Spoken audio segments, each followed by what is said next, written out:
નમસ્કાર મિત્રો દેશ અને દુનિયાના સુપરફાસ્ટ સમાચારમાં તમારું સ્વાગત છે। ઉજ્જૈનથી સૌથી મોટા સમાચાર સામે આવ્યા। મહાકાલ મંદિરમાં મહંત અને પૂજારી વચ્ચે ગર્ભગૃહમાં વિવાદ થયો। ઉજ્જૈનના મહાકાલેશ્વર મંદિરના ગર્ભગૃહમાં મહંત અને પૂજારી વચ્ચે વિવાદ થયો।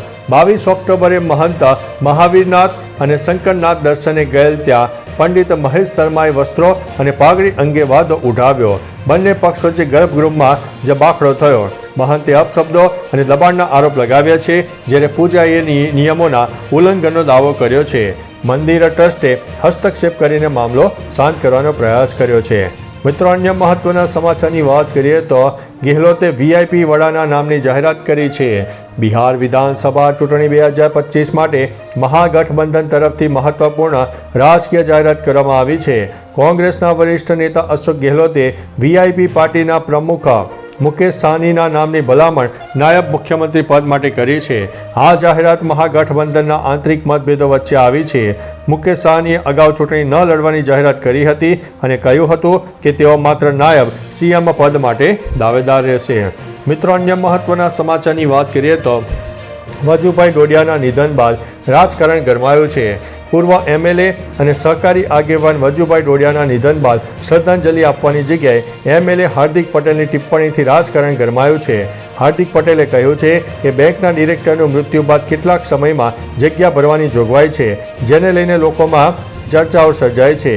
આ ટિપ્પણીને કેટલાકે અશોભનીય ગણાવ્યું છે, કેટલાકે તેને વ્યવસ્થાપન સંબંધિત પ્રશ્ન ગણાવ્યો છે। આથી રાજકારણ ગરમાયું છે। મિત્રો, અન્ય મહત્વના સમાચારની વાત કરીએ તો એલર્ટ થઈ જાઓ, એક નવું વાવાઝોડું રચાઈ રહ્યું છે। ભારતીય હવામાન વિભાગે ચેતવણી આપી છે કે આંદમાન સમુદ્રમાં હાલનું વાતાવરણીય પરિભ્રમણ આગામી 48 થી 72 કલાકમાં ઓછા દબાણવાળા ક્ષેત્રમાં વિકસિત થઈ જશે। આ સિસ્ટમ બંગાળની ખાડી તરફ આગળ વધી રહી છે અને વાવાઝોડું બની શકે છે।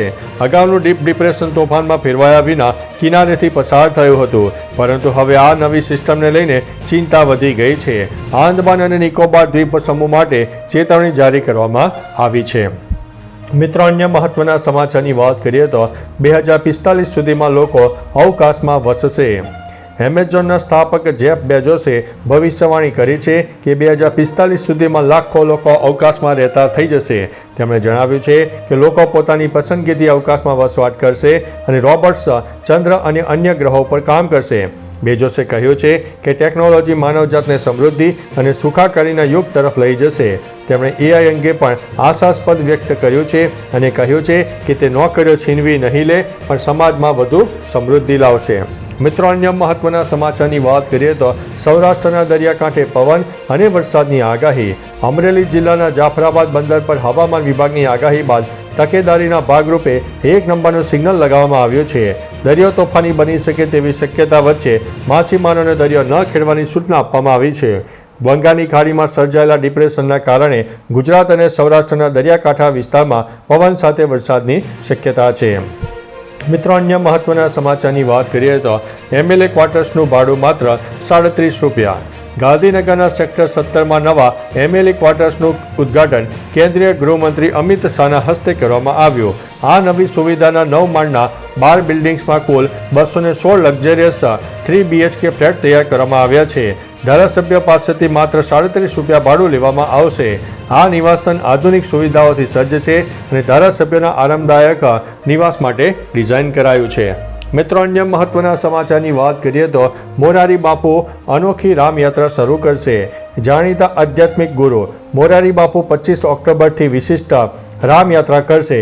22 કોચની ટ્રેનમાં 8000 કિલોમીટરનું અંતર કાપશે અને 411 શ્રદ્ધાળુઓ જોડાશે। યાત્રા ચિત્રકૂટમાંથી શરૂ થઈને રામેશ્વર અને કોલંબો સહિત ભારત અને શ્રીલંકાના 9 પવિત્ર સ્થળો પર રામકથા યોજના થશે। 4 નવેમ્બરે અયોધ્યામાં તે પૂર્ણ થશે। યાત્રા સનાતન ધર્મમાં મર્મનો પ્રસાર અને શ્રીરામના જીવન અને ઉપદેશો ઉજાગર કરશે। દેશની એકતા માટે આ યાત્રા ખાસ છે। મિત્રો, અન્ય મહત્વના સમાચારની વાત કરીએ તો દિવાળીના તહેવારને લઈને દ્વારકામાં ભક્તોનું ઘોડાપૂર ઉમટી પડ્યું।